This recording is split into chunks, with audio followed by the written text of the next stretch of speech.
தியானம் பண்ணுவோம். நாம் எல்லாரும் எழும்பி நின்று சரி வசனத்தை வாசிப்போம்.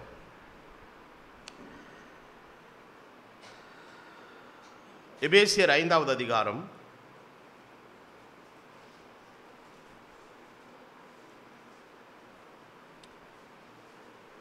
14, 15, 16, 17 வரைக்கும் வாசிப்போம். எல்லாரும் வசனத்தை ஏகோபித்து படிப்போம். ஆதலால் தூங்குகிற நீ விழித்து மரித்தோரை விட்டு எழுந்திரு, அப்பொழுது கிறிஸ்து உன்னை பிரகாசிப்பிப்பார் என்று சொல்லியிருக்கிறார். ஆனபடினாலே நீங்கள் ஞானமற்றவர்களைப் போல நடவாமல் ஞானமுள்ளவர்களைப் போல கவனமாய் நடந்து கொள்ள பார்த்து நாட்கள் பொல்லாதவைகளானதால் காலத்தை பிரயோஜனப்படுத்திக் கொள்ளுங்கள். ஆகையால் நீங்கள் மதியற்றவர்களாயிராமல் கர்த்தருடைய சித்தம் என்னதென்று உணர்ந்து கொள்ளுங்கள். இந்த காலவேளையிலே உங்களோடு பேசும்படி ஆவியானவருடைய இருதயத்தில் தந்த இந்த வசனம், நீ பிரகாசிக்கப்படும்படி அழைக்கப்பட்டவன். மங்கி அழிஞ்சு போகிறதுக்கு இல்லை, பிரகாசிக்கும்படி அழைக்கப்பட்டவன். பிரகாசம் என்பது என்ன?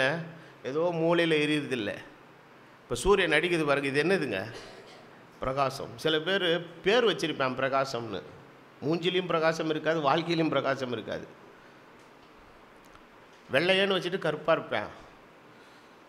சிலர் கருப்பு சாமின்னு வச்சுட்டு வெள்ளை வெள்ளையன்னு இருப்பேன். பேருக்கும் வாழ்க்கைக்கு என்ன இருக்கா? நிறைய பேருக்கு சம்பந்தமே இருக்காது. ஆனால் நம்ம புறம்பான தோற்றம் எப்படி இருக்குதுன்றது இல்லை, நம்ம வாழ்க்கை பிரகாசமாக இருக்கணும். அதுக்கு தான் கர்த்தர் நம்மளை அழைச்சிருக்கிறார். தலைவணங்கி ஜெபம் பண்ணுவோம். எங்கள் பிதாவே, எங்களை சிருஷ்டித்தவரும் எங்கள் மீட்பரும் எங்கள் எஜமானனுமாக இருக்கிற ஆண்டவரே, உம்முடைய சமூகத்தில் என்னை தாழ்த்துகிறேன். உம்முடைய மனவாட்டிக்கு கூண்டிய அறைகூவலை கர்த்தர் இந்த கடைசி நிமிஷத்தில் நீர் கொடுத்து கொண்டிருக்கிறீர். உம்முடைய வார்த்தை அவளை உயிர்ப்பிப்பதாக. சியோன் குமாரத்தியை உம்முடைய வார்த்தை தட்டி எழுப்பட்டுங்கிறதாவே. உம்முடைய கிருபை காக்கட்டும். தொடர்ந்து ஆவியானோர் எங்களை பலப்படுத்தும். இயேசுவின் நாமத்தில் ஆமென். நான் வாசித்த இந்த வேத வசனத்தில் அப்போஸ்தலனாகிய பவுல் ஒரு வார்த்தை சொல்லுகிறார். கிறிஸ்து உன்னை பிரகாசிப்பிப்பார்.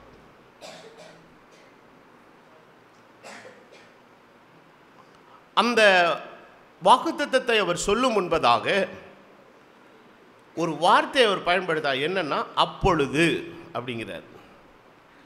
அப்பொழுது கிறிஸ்து உன்னை பிரகாசிப்பிப்பார். வேதம் எப்பொழுதுமே அப்படிதான் பேசும்.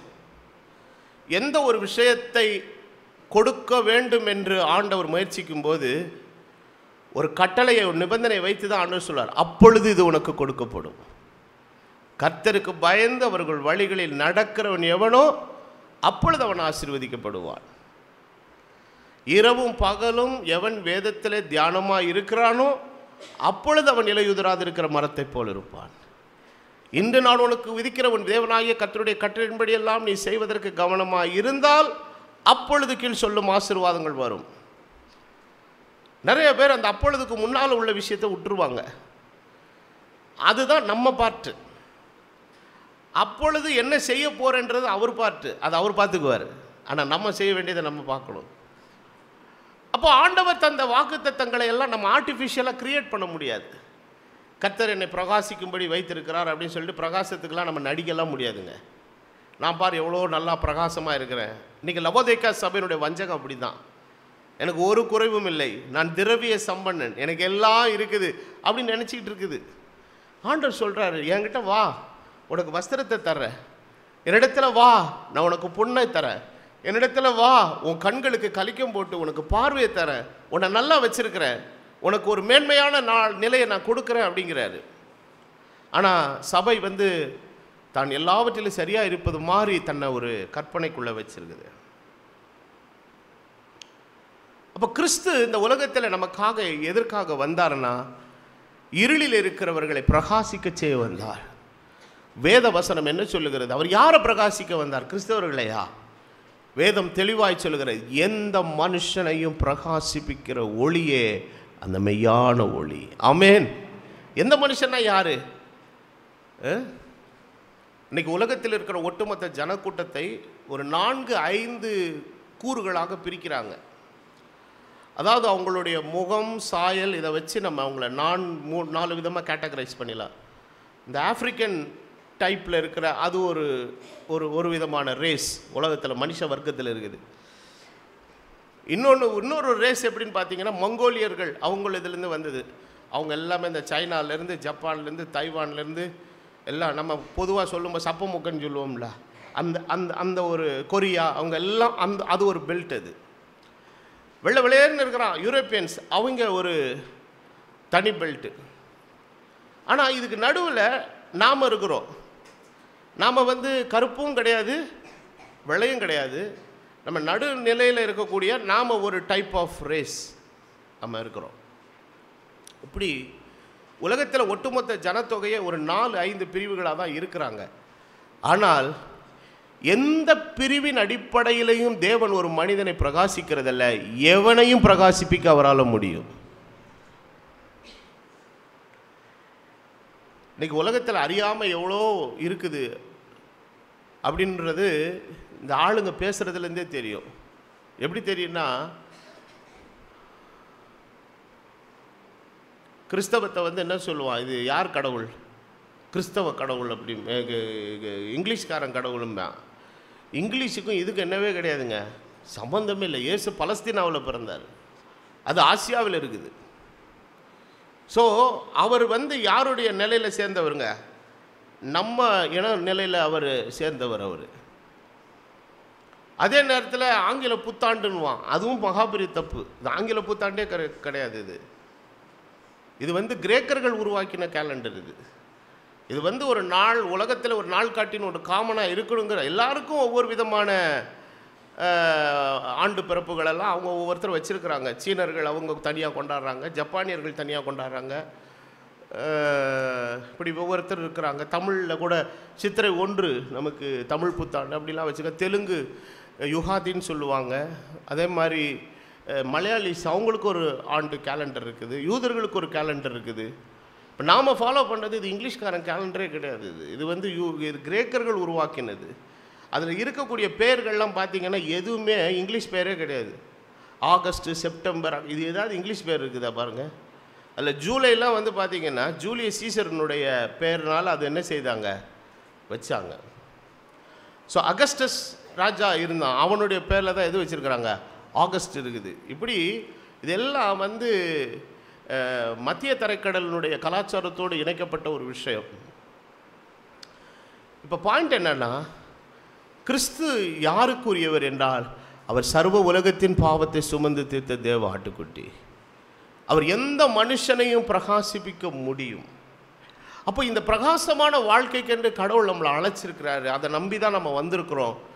ஆனால் வர்றதுக்கு முன்னாடி நாம் எங்கே இருந்தோன்னா இருளான நிலையில் இருந்தோம். எந்த இருளான நிலையில் இருந்தோம்? இருள் என்பது எதை குறிக்கிறது என்றால், கிறிஸ்து இயேசுவை அறிய வேண்டியவரை அறியாமல் இருப்பதே இருளின் வாழ்வு தான். ஒன்றான மெய்தேவனாகி உம்மையும் நீர் அனுப்பினவராயிருக்கிற இயேசு கிறிஸ்துவை அறிவது தான் நித்திய ஜீவன், வாழ்வு, ஒளி. அவர்தான் மெய்யான ஒளி, அவர்தான் ஜீவ ஒளி. ராமலிங்க அடிகளார் கொண்டு வந்த அந்த சன்மார்க்க நெறிமுறை, அவருடைய செய்யுங்க அதுதான், அருட்பெருஞ்சோதி கருணை அப்படின்வார். அவருடைய சித்தாந்தத்தின் அடிப்படையில் அவங்க ஒரு விளக்கை ஏற்றி வச்சு அது எரிஞ்சிட்டே இருக்குது. ஆனால் அதை இன்றைக்கி நான் பக்கத்தில் போய் ஊதுனேன்னு அணைஞ்சிரும். ஆனால் நீங்களும் நானும் உள்ளத்தில் பெற்றிருக்கிற அந்த வெளிச்சம் ஒரு காலம் அணையாது, யாராலையும் அணைக்க முடியாது. அதை பற்ற வைத்தவர் தேவன். அப்போ இந்த ஒளியை மங்கச் செய்கிறதற்கு யார் முயற்சிக்கிறா? பிசாசு முயற்சிக்கிறான். அப்போது இந்த வசனத்தை அப்போஸ்தலனாகிய பவுல் அவிசுவாசிகளுக்கு எழுதவில்லை, விசுவாசிகளுக்கு எழுதுகிறார். அப்போ நாம் அநேக நேரங்களிலே பாவ மன்னிப்பு, மீட்பு, விடுதலை, பரிசுத்தம் அப்படிங்கிற விஷயத்தெல்லாம் பற்றி பேசும்போது அவிசுவாசிகளே கான்சன்ட்ரேட் பண்ணி பேசுகிறோம். ஆனால் அவங்கக்கிட்ட இருக்கிற அதே பிரச்சனை இப்போ யார்கிட்டையும் இருக்குதுங்க, சபைக்குள்ளேயும் இருக்குது. அப்போ சபைக்கும் அதேக்கு இணையான ஒரு செய்தி திரும்ப திரும்ப அது என்ன பண்ணப்பட வேண்டியதாக இருக்கிறது, சொல்லப்பட வேண்டிய ஒரு விஷயமாக இருக்கிறது. அப்போ என்ன சொல்கிறாரு? முந்தின வசனங்களை நீங்கள் வாசிக்கும்போது 11வது வசனம் சொல்லுகிறது, கனியற்ற அந்தகாரத்தின் கிரியைகளுக்கு உட்படாமல் அதை என்ன செய்து கொள்ளுங்கள், கடிந்து கொள். நம்ம எதை கடிந்து கொள்வோம்? பின்னால் குறைச்சிட்டு வர நாயை என்ன பண்ணுவோம்? கடிந்து கொள்ள டை அப்படின்னா ஓடிடும். நீங்கள் ஓடினீங்கன்னா அது பின்னாடி துரத்திட்டு வரும். அப்போ அதுக்கு ஒரு கடிந்து கொள்ளுதல் தேவைப்படுது. ஆனால் அப்போஸ்தலன் என்ன இங்கே ஒரு காரியத்தை சொல்கிறாருன்னா, கனியற்ற அந்தகார கிரியை. அந்த செய்கிறதுனால என்னவே கிடையாதுங்க. கனி என்பது என்னங்க? ஒரு பலன். ஒரு விதையை விதைக்கிறோம், செடி வளர்கிறது, மரம் வளர்கிறது, அது கனி கொடுக்கிறது. ஒரு பிள்ளை படிக்கிறான், கல்வியை ஒரு விதையாகவே வச்சுக்குவோமே, 12 வருஷம் 13 15 16 வருஷம் கஷ்டப்பட்டு படிக்க வச்சிருக்க. இப்போது அந்த படிக்க வச்சதில் உங்களுக்கு என்ன பலன்? அவனை ஒரு நல்ல உத்தியோகத்தை அடைஞ்சு என்ன கொண்டு வரான்? கை நிறைய சம்பாத்தியத்தை கொண்டு வரான், இல்லை சுயமாக தொழில் ஆரம்பித்து ஏதோ ஒரு நல்ல பலனை கொண்டு வரான். ஸோ எந்த ஒரு விஷயத்துக்குமே என்ன இருக்கணுங்க? ஒரு பலன் இருந்தால் தான் அதுதான் கனி உள்ள ஒரு வாழ்க்கை. கல்யாணம் ஆச்சு, நாங்கள் 2 பேர் எப்படி இருக்கிறீங்க? இருவராக இருக்கிற நாங்கள் ஒருவராக இருக்கிறோம், ஒருவராகவே கடைசி வரைக்கும் இருப்போன்னா அது என்ன வாழ்க்கை அது? அப்படி இருவராக இருக்கிறவர்கள் அடுத்து என்னவா மாறணுங்க? ஒருவராய் மானது மாத்திரமல்ல, அவருடைய கற்பத்தின் கனியை கர்த்தர் ஆசீர்வதிப்பார். அதனால தான் வேதம் சொல்லு, கற்பத்தின் கனி அவரால் கிடைக்கிற பலன். அப்போது எல்லா விஷயத்துக்கும் கனி என்கிற ஒன்று இருக்கிறது.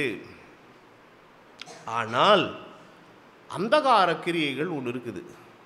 அது என்ன கிரியைன்னு கேட்டிங்கன்னா, அது தேவனுக்கு ஒத்து வராத கிரியை, தேவ வசனத்துக்கு ஒவ்வாத கிரியை, தேவ சித்தத்துக்கு ஒவ்வாத கிரியை. இதை நீங்கள் இன்றைக்கி அதை தான் இன்றைக்கி மதங்கள் செய்து கொண்டு இருக்கு, முட்டி முட்டி மோதி செய்து.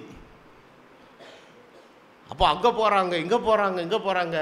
அப்போ அந்தகாரத்தின் கிரியைகள் ஒன்றும் யாருக்கு என்ன கொடுக்க மாட்டேங்குது? எந்த பலனையும் கொடுக்க மாட்டேங்குது. அந்த பலனை உண்மையாகவே தருகிற இயேசு தான். இதில் ஒரு அற்புதமான ஒரு பியூட்டி என்னென்னா, சில சன்மார்க்க வாழ்க்கையிலே மத நிலையிலே உண்மையான பக்தி, அதாவது even though in their ignorance they are very sincere in their ignorance. அறியாமையிலேயும் எப்படி இருப்பாங்க அவங்க? ரொம்ப உத்தமமாய். ஏன்னா தெய்வம் என்கிறது அவனுக்கு எப்படி தான் தெரிஞ்சிருக்கிறான், அவ்வளோதான் தெரிஞ்சிருக்கிறான். இந்த சும்மா அந்த விளக்கு போடுறது, டான்ஸ் ஆடுறது, குடி குடிச்சிட்டு ஆடுறது, அது வந்து மத வெறி. அது வந்து கூத்தாட்டம். அது வந்து பக்தி கிடையாது. அது உண்மையாக பக்தி இருக்கிற மக்கள் இருக்கிறாங்க, எல்லா மதத்திலும் இருக்கிறாங்க. அப்படி சிலர் தங்களுடைய மார்க்கத்தை, தங்கள் மதத்தை சின்சியராக அவர்கள் வழிபடும் பொழுதே தெய்வம் அவர்களை போய் சந்திக்கிறார். யார் சந்தித்தது? கர்த்தராகிய இயேசு கிறிஸ்து. நீங்கள் யூடியூப்லலாம் படிச்சிங்கன்னா சிலர்லாம் கால பூஜையில் இருக்கும்போதே கர்த்தர் அவர்களுக்கு பிரத்யட்சமாக தரிசனம் பண்ணார். அந்த பூஜை ரூமில் உட்காந்து விக்கிரகங்களை வச்சு, விக்கிரக ஃபோட்டோக்களெல்லாம் வச்சு, தூபம் போட்டு, சாம்பிராணி போட்டு, பட்டை அடித்து, அவர் அப்படியே பக்தி பரவசத்தில், அதாவது அவன் சின்சியராக இருக்கான். அந்த நேரத்தில் சிலுவையில் அறையப்பட்ட இயேசு அவர்களுக்கு காட்சி அளித்தார். அப்போ தான் அவர் கூப்பிடுறாரு, நானே மெய்யான தெய்வம். அப்போ ஏன் ஆண்டவர் விக்கிரகத்தை கும்பிட்ற இடத்துல அங்கே போய் ஏன் ஆண்டவர் போனார் அப்படின்னு கேட்டிங்கன்னா, அவன் கும்பிட்றது விக்கிரகமாக இருந்தாலும் அவனுக்குள்ளே உண்மையாகவே தெய்வத்தின் தேடுதல் இருந்ததுனாலே ஆண்டவர் பார்த்தார், இது பிசாசு அவனை ஏமாத்துது, நானே போய் அவனை காப்பாற்றிறேன்னு வந்துடுறாரு. அப்போ வேதவசனம் என்ன சொல்லுது? பக்தியுள்ளவனை கர்த்தர் தமக்காக தெரிந்து கொண்டார். நான் தான் ஒரு கூட்டத்தில் கேட்டேன், இப்படியெல்லாம் ஆண்டவர் போய் தரிசனம் வராரு, நீங்கள் ஆண்டவரே ஆண்டவரேன்னு சொல்லி உங்களுக்கு எத்தனை தரம் தரிசனமாக இருக்கிறார்? கொர்நேலியனுடைய அறிவு, ஆண்டவரை பற்றிய அறிவு ரொம்ப குறைவு. அவன் தான தர்மம் செய்தான், விடைவிடாமல் என்ன பண்ணிகிட்டே இருந்தான்? ஜெபம் பண்ணிகிட்டே இருந்தான். யார் வந்தது? கர்த்தருடைய தூதன் வந்தார். பேதுரு வர்றதுக்கு முன்னாடி வந்தவர் கர்த்தருடைய தூதன். பிகாஸ் ஆண்டவர் அந்த சின்சியரிட்டி என்ன செஞ்சாருங்க பார்த்தார். அவர் சொல்கிறார், உன் தான தர்மங்களும் உன் ஜெபங்களும் என் சமூகத்தில் நினைப்பூட்டுதலாய் வந்தது. அப்போ இன்றைக்கி நம்முடைய வாழ்க்கையில் இந்த அந்தகாரத்தின் கிரியைகள் எல்லாமே, அப்போ இந்த அந்தகாரத்தின் கிரியைகள் வந்து கனியற்ற அந்தகாரத்தின் கிரியைகள் மதங்களில் மாத்திரமல்ல, இன்றைக்கி எதுக்குள்ளேயும் வந்துருச்சிங்க. கிறிஸ்தவத்துக்குள்ள அதை பண்ணி இதை பண்ணி யார் யாரும் என்னமோ பண்ணுறாங்க. ஆனால் அதனால் ஒரு பயனும் இல்லை. ஆனால் வேதவசனம் சொல்லுகிறது, இந்த பலன் இல்லாத கிரியைகளை என்ன பண்ணணும்? பண்ணாமல் கடிந்து கொள்ளணும். எல்லாரும் சொல்லுங்கள், கடிந்து கொள்ளணும். எதை கொண்டு கடிந்து கொள்ளணும்? இயேசு கிறிஸ்து இந்த உலகத்தில் வந்தபோது அந்த கனியற்ற அந்தகாரத்தின் கிரியைகளை எல்லாவற்றையும் என்ன செய்தாருங்க? கடிந்து கொண்டார். பாருங்கள், தாய் தகப்பனுக்கு சோறு போட மாட்டேங்கிறான், ஆனால் இவனே கொற்பான்னு ஒரு காணிக்கையை வச்சுட்டு இவன் என்ன பண்ணுறான், அதை பக்தின்னு நினைக்கிறான், சரின்னு நினைக்கிறான். ஆண்டவர் நேராக வந்து எதில் கை வச்சார், கடிந்து கொண்டார். மாயக்காரரே பரிசேரே உங்களுக்கு ஐயோ, நீங்கள் ஒத்தராமியத்தில் வெந்தயத்தில் என்ன கொடுக்குறீங்க, தசமபாகம் கொடுக்குறீங்க, ஆனால் நீதியையும் நீதிக்கேற்ற கிரியைகள் எல்லாவற்றையும் என்ன செஞ்சிட்டீங்க, விட்டுட்டீங்க. அப்போது அந்த காலத்தின் கிரியைகளை எல்லாவற்றையும் ஆண்டவர் என்ன செய்தார், கடிந்து கொண்டு. அவர் இந்த உலகத்தில் வந்தபோது சொன்னார், இந்த உலகத்தின் கிரியைகள் பொல்லாதது என்று நான் கடிந்து கொள்கிறபடியால் அது என்னை பகைக்குதுன்னாரு. என்னை பகைச்சிச்சுன்னா அது நிச்சயமாக யாரையும் பகைக்கும், உங்களையும் பகைக்கும். அப்போ இதனால் ஒரு பயணம் இல்லை பாருங்க. அப்போ கனியற்ற அந்தகாரத்தின் கிரியைகளுக்கு உட்படாமல் அவைகளை கடிந்து கொள்ளுங்கள். வசனம் என்ன சொல்லுகிறதுனா, ஒளிப்பிடத்தில் செய்யப்படும் கிரியைகளை சொல்லுகிறது. லட்சணமா அவலட்சணமா? லட்சணம்னா என்ன? லட்சணம்னா அர்த்தம் தெரியாதா? பா இந்த குழந்தைய பாரு, என்ன லட்சணமாகுது, இந்த பையன் நல்ல லட்சணமான பையங்க, நல்லா ஆள் பார்க்க பர்சனாலிட்டியாக இருப்பான், அதுனா அவனு எப்படி இருக்கான்னு அர்த்தம். அந்த பொண்ணு ரொம்ப லட்சணமான பொண்ணுங்க, அழகாக இருக்குங்க, பார்க்கறதுக்கு கண்ணா மூக்கு மூலியமாக இருக்குங்க அப்படின்னா என்ன அர்த்தம், அந்த பொண்ணு எப்படி இருக்குதுன்னு அர்த்தம், அழகாக இருக்குதுங்க. எங்கள் வீட்டில் ஒரு 90 வயசு பாட்டிக்கு ரொம்ப லட்சணமாக இருக்குதுங்க, கண்ணு மூலியமாக இருக்குங்க. லட்சணம் என்பது என்ன, அது அழகு. ஆனால் லட்சணத்துக்கு ஆப்போசிட் என்னது, அவலட்சணம். அதுக்கு நமக்கு புரிஞ்ச வார்த்தை என்னது, அசிங்கம். எது அசிங்கம்? வேதவசனம் என்ன சொல்லுகிறது, ஒளிப்பிடத்தில் செய்யப்படும் கிரியைகளை சொல்லுகிறது. எது? ஒளிப்பிடத்தில் செய்யப்படும் கிரியைகளை சொல்லுகிறதும் எப்படி இருக்கிறது? ஆமாம், செய்கிறது எங்கே செய்கிறான், ஒளிப்பிடத்தில்னா சீக்ரெட்டாக செய்கிறான். சீக்ரெட்டாக செய்கிறான்னா அது காரியம் நல்ல காரியம் அல்ல. இப்போ நான் பிரசங்கத்தை போய் அந்த பாத்ரூம்குள்ளே செஞ்சேன்னா எப்படி இருக்கும், அது செய்யக்கூடாது. அது செய்கிற வேலை வேறு வேலை இருக்குது அங்கே போய் செய்கிறதுக்கு, அது ஒளிப்பிடத்தில் தான் செய்யணும். அது வெளியரங்கத்தில் செஞ்சானா அசிங்கமாயிடும். ஆனால் வெளியரங்கமாக செய்ய வேண்டியது பிரசங்கம். இது இங்கே நின்று தான் உங்களை எல்லாரையும் பார்க்கணும், நீங்கள் கேட்குற மாதிரி தேவனுடைய வார்த்தையை என்ன செய்யணும், சொல்லணும். அப்போது வேதவசரம் என்ன சொல்லுதுன்னா, அவைகள் எல்லாம் கடிந்து கொள்ளப்பட்டு வெளியரங்கமாகிறதெல்லாம் வெளிச்சமா. இதனால தான் ஆண்டவர் சொல்கிறாரு, அவன் தன் கிரியைகள் கண்டிக்கப்படாதபடிக்கு அவன் எதுக்கிட்டே வரமாட்டேங்கிறான், வெளிச்சத்தினிடத்திலே வராத மாட்டேங்கிறான். சிலர் அசிங்கமாக இருந்துக்கிட்டு யாரோ ஒருத்தர் வீட்டுக்குள்ளே வந்து லைட்டு போடாதுங்கிறான். ஏன்டா லைட்டு போட வேணான்ற, லைட்டு வேணும்டா, லைட்டு இல்லை போடாது. ஏன்னா அந்த லைட்டு வர்றதுக்குள்ளே என்ன நிச்சயம் ஒழிக்கிற ட்ரை பண்ணுறான். ஏன் தெரியுமா, அவன் செஞ்சுருக்கிற குட்டு என்ன செஞ்சிடும், வெளிச்சம் லைட்டு போட்ட உடனே டப்புன்னு தெரிஞ்சிடும். நான் உங்களுக்கு இந்த உதாரணத்தை ஏற்கனவே சொல்லியிருக்கேன். உங்கள் வீட்டுக்குள்ளே நுழைஞ்ச உடனே சோஃபா செட் இருக்குது, சேர் இருக்குது, டிவி வச்சுருக்கீங்க, கேலண்டர் தொங்குது, எல்லாமே தொங்குது. உங்கள் வீட்டில் 2 அரக்கன்களை வச்சுருக்கிறீங்கன்னு வச்சுக்கோ, வந்து ஸ்கூல் முடித்து வந்து எல்லாத்தையும் குப்பையும் கூலவும் ஆக்கி இறச்சி போட்டு ஒரு மாதிரி ஆக்கி வச்சுருக்காங்க வீட்டை. நீங்கள் வீட்டுக்குள்ளே டயர்டாக வந்து லைட்டு போட்டவுடனே எது கண்ணுக்கு தட்டுப்படும், அந்த கீழே கிடக்கிறது தான். உடனே நமக்கு பிபி மண்டைக்கு ஏறுங்க. வா, இது என்ன வீடுன்னு நினச்சா, இது என்ன குப்பை தொட்டின்னு நினச்சா, என்னடா பண்ணி வச்சுருக்க, ஒரே கற்றுறோம். ஏன்னா வெளிச்சம் அவலட்சணத்தை அடையாளப்படுத்தும். ஆனால் அவலட்சணத்தை தேவ வெளிச்சம் அடையாளப்படுத்தினாலும் நம்முடைய தேவன் நம்மளை அசிங்கப்படுத்த மாட்டார். அவலட்சணத்தை தேவன் அடையாளப்படுத்தினாலும் அவர் என்ன பண்ண மாட்டார், அசிங்கப்படுத்த மாட்டார். அவர் செய்கிற வேலை என்னன்னா, அவர் அந்த அசிங்கத்தை சரியாக கர்த்தர் மாற்றுகிறார். லட்சணமாக இருந்த ஆதாமும் ஏவாளும் கொஞ்ச நேரத்தில் பாவம் செய்து அவலட்சணத்துக்குள் போனார்கள். அவலட்சணத்துக்குள்ளே போயிட்டு வந்து நிற்கிறான். உங்கள் வீட்டில் இருக்கிற 1 வயசு குழந்தை, 1.5 வயசு குழந்தை, 2 வயசு குழந்தை, அது பாத்ரூம் போயிட்டு நிர்வாணமாக உங்கள் பக்கத்தில் வந்து நிற்கிது. ஏன்னா அதுக்கு எப்படி போகணுன்னு தெரியாது. வீட்டில் 18, 19, 20 வயசு ஆன பையன் வந்து அப்படி நிற்கிறான்னு வைங்க, என்ன பண்ணுவீங்க நீங்கள்? நான் சிரிக்கிறதுக்கு சொல்லலை, சிந்திக்கிறதுக்கு சொல்கிறேன்.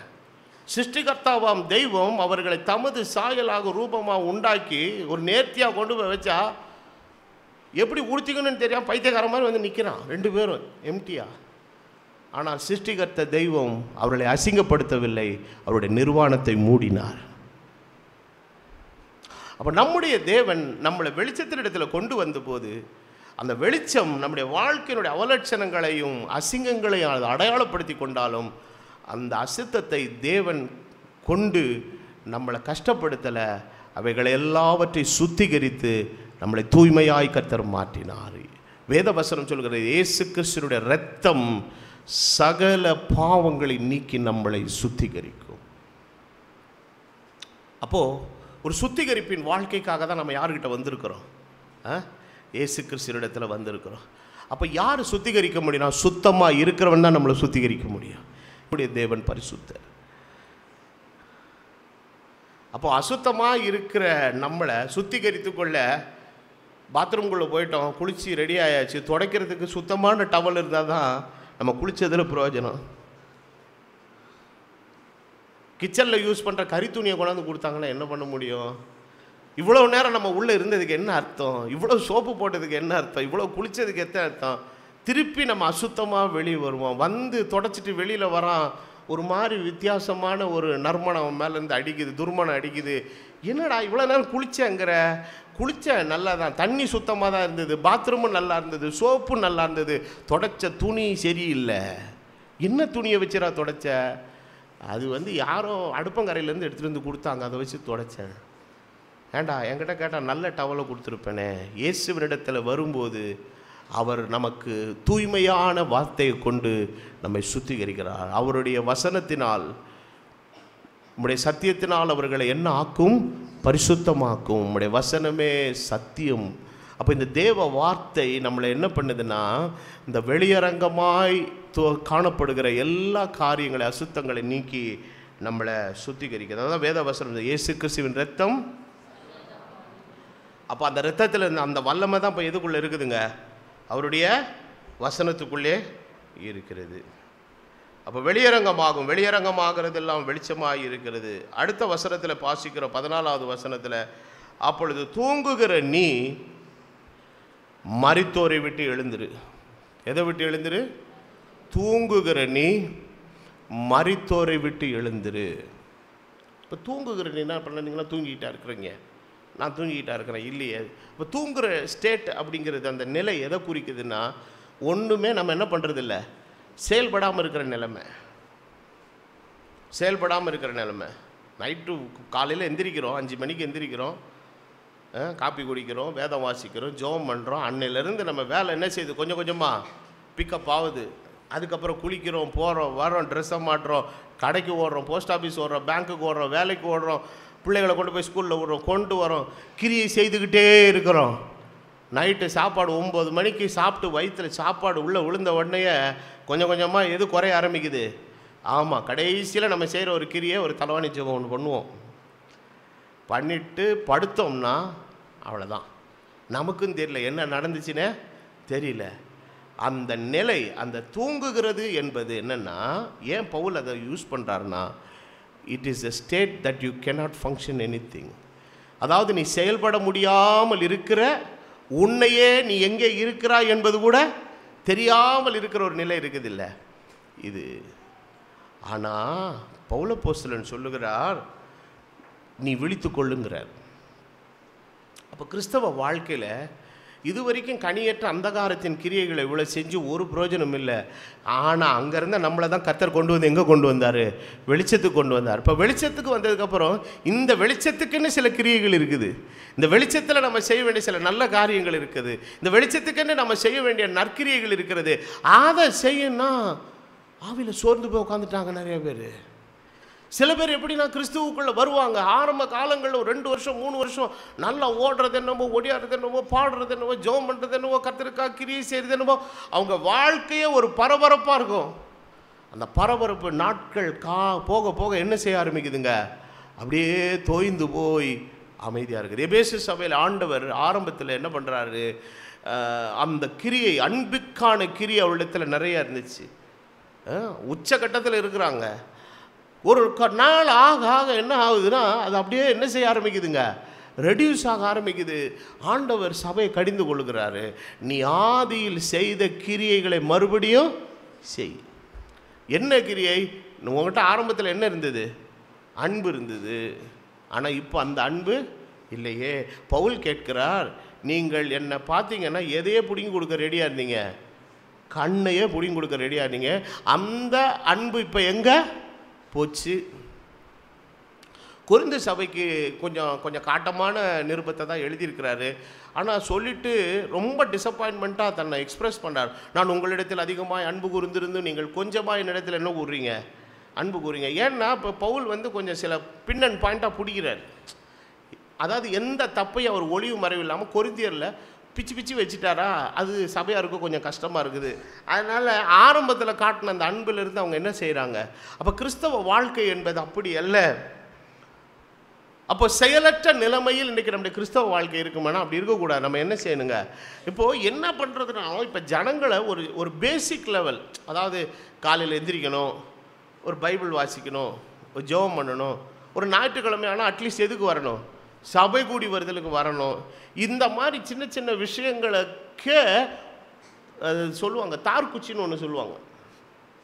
தார்குச்சின்னா அந்த மூங்கி குச்சியில் முன்னாடி என்ன இருக்குங்க? ஒரு ஒரு ஒரு சென்டிமீட்டருக்கு ஒரு ஆணி இருக்கும், நல்ல ஷார்ப்பாக இருக்கும். இந்த மாட்டு வண்டி ஓட்டும்போது என்ன பண்ணுவான்னா அதை பின்னால் நறுக்குன்னு குத்துவான். இப்போல்லாம் அது செய்ய முடியாது. செஞ்சாங்கன்னு வச்சுக்கோங்களேன். ஆமாம், மிருக வதை தடுப்பு சட்டம்னு ஒன்று இருக்குது. அதுக்கெல்லாம் ஒரு சட்டம் இருக்குது. மனுஷ வகை தடுப்பு சட்டம்லாம் கிடையாது. மிருக வதை தடுப்பு சட்டம் இருக்குது. அதில் தூக்கி உள்ளே போட்டுருவேன். எவனோ ஒருத்தன் கம்ப்ளைண்ட் கொடுத்தாங்க, சார் மாட்டை குத்தி காலில் பின்னாடியெல்லாம் ரத்தமாக கொட்டுது சார் அப்படின்னு சொல்லி எவனா கம்ப்ளைண்ட் கொடுத்தான்னு வச்சுக்கோங்க, மாட்டு வண்டியை வழியில் நிறுத்தி மாட்டையும் கொண்டு போயிடுவேன், அவங்க நம்மளையும் கொண்டு போயிடுவேன். எல்லாத்துக்கும் சட்டம் இருக்குது. அப்போது இன்றைக்கி கிறிஸ்தவ வாழ்க்கையில் என்ன பண்ண வேண்டியிருக்குது? எல்லாரையும் என்ன பண்ண வேண்டியிருக்குதுங்க? கொஞ்சம் ஜெபம் பண்ணுங்க, எந்திரிங்க, உட்காருங்க. இந்த காலையிலே நீங்களே தார்குச்சி எடுப்பீங்க. எந்திரா ஸ்கூலுக்கு டைம் ஆச்சுன்னா அப்போ தான் இழுத்து பொத்தி தூங்குவேன். மணி 8 ஆச்சுரா, எந்திரா ஸ்கூலுக்கு டைம் ஆச்சுரா. நீ சொல்கிறது சொல்லு, நான் எந்திரிக்கிறதப்போ தான் எந்திரிப்பேன். உங்களுக்கே தெரியுதில்ல, அந்த பசங்களை கிளப்பி உள்ள தள்ளுறதுக்குள்ள நீங்கள் தள்ளிட்டு அப்பாடான்னு வீட்டுக்கு வந்து ஓஞ்சி, சே இந்த பசங்களை கிளப்பி ஸ்கூலுக்கு கொண்டு போகிறதுக்குள்ளே போதும் ஆகுதுப்பா அப்படின்னு சொல்லுவீங்க. உங்கள் அப்பாவை அம்மா பக்கத்தில் உட்காரு, நீ இதே தானே பண்ண அப்படிங்கிறாங்க. நமக்கு நல்ல வேலை நம்ம பிள்ளை எதுக்கு என்ன பண்ணலை சொல்லலை, தனியாக சொல்கிறாங்க. இதே வேலையை தான் நீ பண்ண. இன்றைக்கி என்னை 8 மணிக்கு எந்திரி எழுப்புறல்ல, நீ எத்தனை மணிக்கு எந்திரிச்ச? அவங்க அப்பா கேட்டால் அவர் சொல்லுவார். அவங்க அப்பாவுடைய அப்பா கிட்ட போய் கேட்டீங்கன்னா அவர் ஒரு கதை சொல்லுவார். இவ்வளோ அதே மாதிரி தான் பண்ணலாம். அதான் தலைமுறையாய் எல்லாமே தார்குச்சி கேஸு தான். ஆனால் பரிசுத்த ஆவியை பெற்ற தேவனுடைய ஜனத்திற்கு இது தேவையில்லைங்க. இது உள்ளுக்குள்ளார இருந்து அது அவனை இயக்கி கொண்டே இருக்கும். ஒன்று அதுதான் நம்மளை இயக்குகிற எனர்ஜி. அதுதான் நம்மளுடைய சோர்ஸ் ஆஃப் எனர்ஜி. அது நம்மளை சும்மா இருக்கக்கூடாது. அதான் பக்தனாகிய பவுல் சொல்லுகிறான், நான் தூங்க முடியாதபடி என் கண்ணிமைகள் என்ன செய்து வைத்திருக்கிறேன். அதை தான் இயேசு சொன்னார். மாம்சம் சில நேரங்களிலே நம்முடைய உள்ளான மனிதனுடைய உத்வேகத்துக்கு அது ஒத்தே வராது. ஆண்டவர் சொல்கிறார், எங்களோட எத்தனை நேரம் முழிச்சிருங்க? 1 மணி நேரம், ஒரே 1 மணி நேரம் தான் கேட்குறாரு, ரொம்ப கேட்கல அவர். ஏன்னா அவருக்கு அந்த வியாகுலத்தில் ஒரு ப்ரேயர் சப்போர்ட் தேவைப்படுது. யாருக்கு? இது வரைக்கும் அவனில் ஜபத்துக்காக அவர் கேட்டதே கிடையாது. எங்கே அவர் 3.5 வருஷம் ஊழியத்தில் எங்கெங்கேயோ போயிருக்கிறார், வந்திருக்கிறார். ஒரு நாளாவது சீஷர்களை எனக்கோட இருந்து ஜோம் பண்ணுங்க, இப்போ 5000 பேருக்கு நான் பிரசங்கம் பண்ண போகிறேன், அவங்களுக்கு லாஸ்ட்டில் சாப்பாடெலாம் கொடுக்கணும், எனக்கா ஜோம், அப்படிலாம் அவர் கேட்டதே கிடையாது. ஒரே ஒரு இடத்துல தான் கேட்டார். எப்போன்னா அந்த பாத்திரம், அதாவது தேவன் வைத்திருக்கிற சிலுவையின் பாத்திரத்தை சுமக்க போகும்போது அவர் அறியாமலே ஒரு அங்கலாய்ப்பும் ஒரு வேதனை வருது. அப்போ தான் கேட்குறாரு, எப்பா இவ்வளோ நாள் நான் உங்கள் ஜெபத்தை நான் எதிர்பார்க்கல, ஆனால் இந்த சமயம் எனக்கோட கொஞ்சம் ஜெபம் பண்ணுங்க, I need your prayer support, எனக்கு கொஞ்சம் பலனாக இருக்கும். அது தூங்கி விழுகுது. ஆண்டவரே கேட்குறாரு, ஏப்பா நான் எவ்வளோ வேதனையில் இருக்கிறேன், என்னை சிலுவையில் ஒப்பு கொடுக்க போகிறாங்க, என்னை அடிக்க போகிறாங்க, அந்த பாத்திரத்தில் பங்கு பெற வேணும், நான் ரொம்ப கஷ்டப்படுறேன், என்னோட 1 மணி நேரம் முடிச்சிருக்க மாட்டிங்களா அப்படின்னு கேட்குறாரு. ஆனால் ஆண்டவர் அந்த இடத்துல ஒரு பதில் சொல்கிறார். என்னென்னா, மாம்சம் பலவீனம் உள்ளது, ஆவி உற்சாகம் உள்ளது. அப்போது ஆவிக்குள்ள நமக்கு என்ன இருந்தாலும் இந்த மாம்ச பலவீனம், ஆனால் இந்த மாம்ச பலவீனத்தை தேவ வல்லமை பலன் கொள்ள செய்யும். அப்போது அட்லீஸ்ட்டு ஒன்று பலவீனமாக இருந்தாலும் ஒன்றாவது என்னவாக இருக்கணுங்க, பலனாக இருக்கணும். ரெண்டுமே பலவீனமாக இருந்ததுன்னு வைங்க. அதாவது பின் டயர் தான் தேஞ்சு போச்சுன்னா அட்லீஸ்ட் 3 டயராக கொஞ்சம் எப்படி இருக்கணும், நல்லா இருக்கணும். ஒரு வண்டியில் 4 டயர் இருக்குது இல்லை,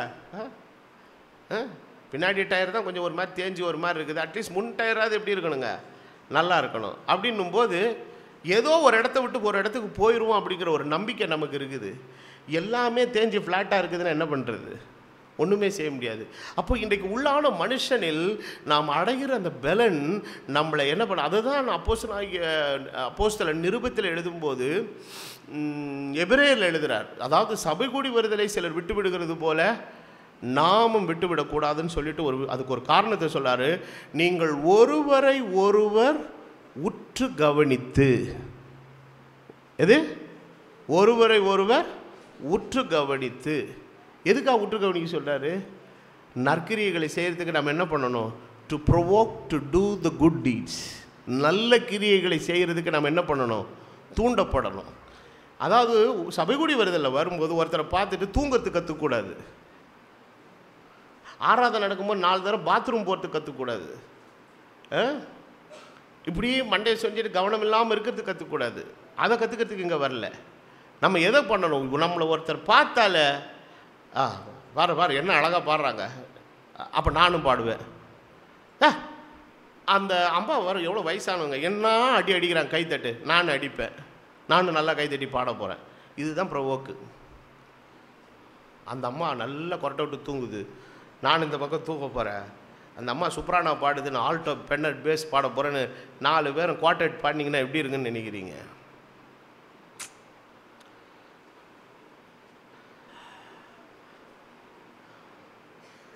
வேதவசனம் சொல்லுகிறது, நீ தூங்குகிற நீ மரித்தோரை விட்டு.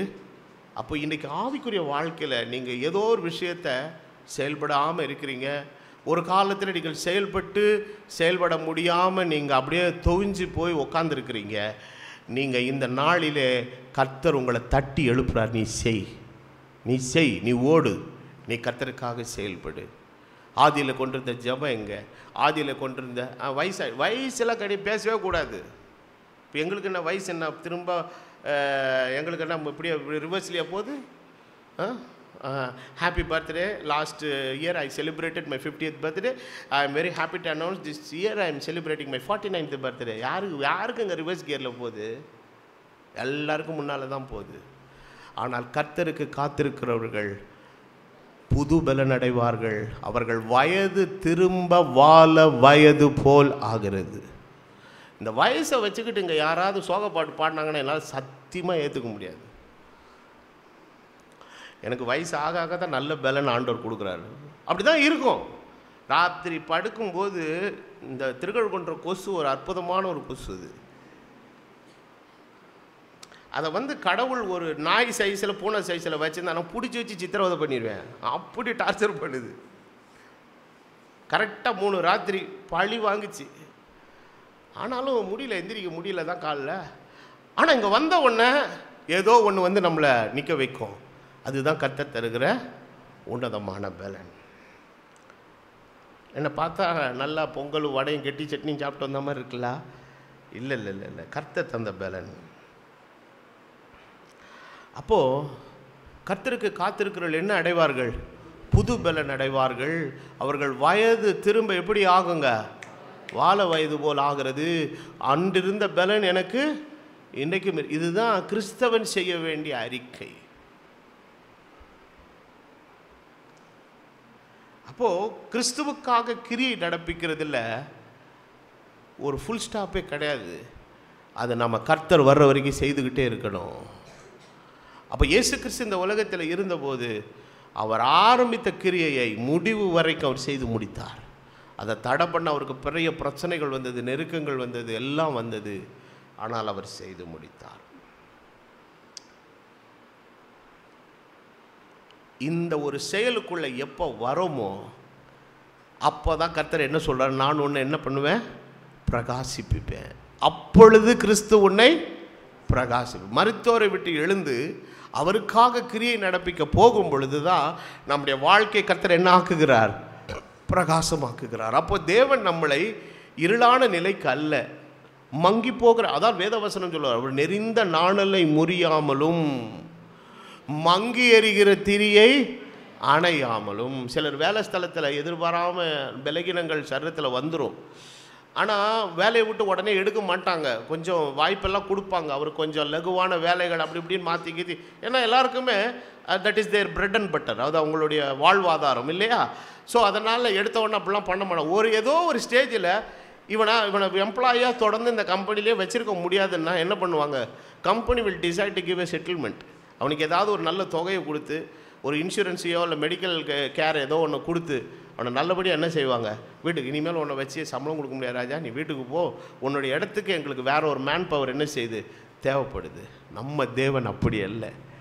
நெறிந்த நாணலை முறியாமலும் மங்கி எறிகிற திரி அணையாமலும் அவர் துரத்தி விடுற ஆண்டவர் அல்ல, அதுக்கு உயிர் கொடுத்து அதை வாழ வச்சு நிற்க வைக்கிற ஆண்டவர். இப்போ இதற்கு என்ன தேவைன்னா, நம்முடைய ஒப்பு கொடுத்தலும் அர்ப்பணிப்பும் நமக்கு தேவை.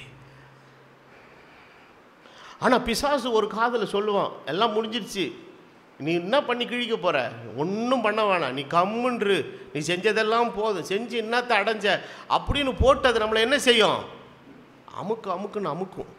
ஆனால் கர்த்தர் சொல்கிறாரு, நீ உட்காராதரா ராஜா, எந்திரி, நீ எந்திரி, நீ வேலை செய்ய, இன்னும் நீ செய்ய. அன்றைக்கி அப்படி தானே எலியா தீர்க்கதரிசி சுருண்டு படுத்துட்டார். போதும் ஆண்டவரே, என்னை தீர்க்கதரிசியா என்னை நியமித்து நான் பாழாக போனது போதும், இந்த சண்டாளி இந்த ஒத்த பொம்பளையால் நான் பல கோல நடி உட்காந்துருக்கிறேன் ஆண்டவரே, போதும் கர்த்தாவே என்னை எடுத்துக்கொள். மனுஷன் சொல்கிற போதும் அதுதான், போதும் கர்த்தாவே என்னை எடுத்துக்கொள். தேவன் என்ன தெரியுமா போதுன்னுவார், என் கிருபை உனக்கு போதுன்னுவார். இதில் எந்த போதும் உங்களுக்கு வேணும்? அப்போ வாழ்க்கையில் சோர்வு வரும்போது நாம் சுருண்டு படுத்துடுறோம், போதும் கர்த்தாவே என்னை உயிரோடே இருக்கக்கூடாது எடுத்துக்கொள்ள அப்படிங்கிறோம். ஆனால் கர்த்தர் சொல்கிறாரு, நீ போக வேண்டிய தூரம் வெகு தூரம், என் கிருபை உனக்கு போதும், உன் பலவீனத்தில் என் பலன் பூர்ணமாய் விளங்கும். அப்போது தேவன் நமக்குன்னு வைத்திருக்கிற ஃபிக்ஸ் பண்ணியிருக்க அந்த டாஸ்கை நம்மை கொண்டு தான் கர்த்தர் என்ன பண்ணுவாருங்க. ஆமாம், கர்த்தர் கிரிக்கெட்டில் இப்போ உலகப்பிரகாரமான கிரிக்கெட்டில் எல்லாம் பைரனர் வச்சு விளையாடுவான். எவனுக்கா சுழுக்குழுக்கு பிடிச்சிச்சுன்னா இன்னொரு ரகளை வச்சு ஓட விடுவாங்க. அவன் தத்தி மாதிரி ஓடனான்னா அவன் அவுட் ஆயிடுவான். இவனுக்கு அடிக்கிறது ஒன்று தான் வேலை, ஏன்னா காலில் சுழுக்கு பிடிச்சிக்கிச்சு. நம்ம ஆண்டவர் பைரன்னர்லாம் வச்சு ஓட வைக்கிறவர் அல்ல, நம்மளை கொண்டே ஓட வைக்கிறார். பலவீனன் தன்னை என்ன என்று சொல்லுவானாக, பலவான் என்று சொல்லுவானாக.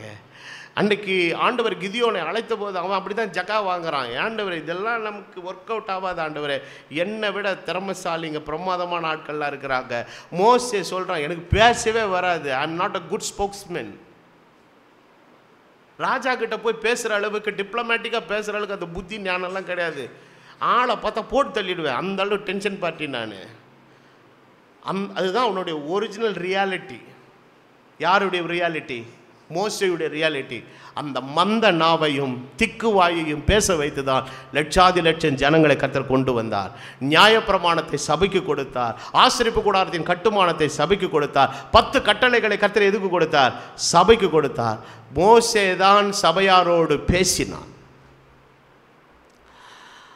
அப்படிப்பட்ட கோபக்காரனை வேதத்தில் வாசிக்கிறோம், அவனை போல நீடிய சாந்தம் உள்ளவன் ஒருவனும் இல்லை.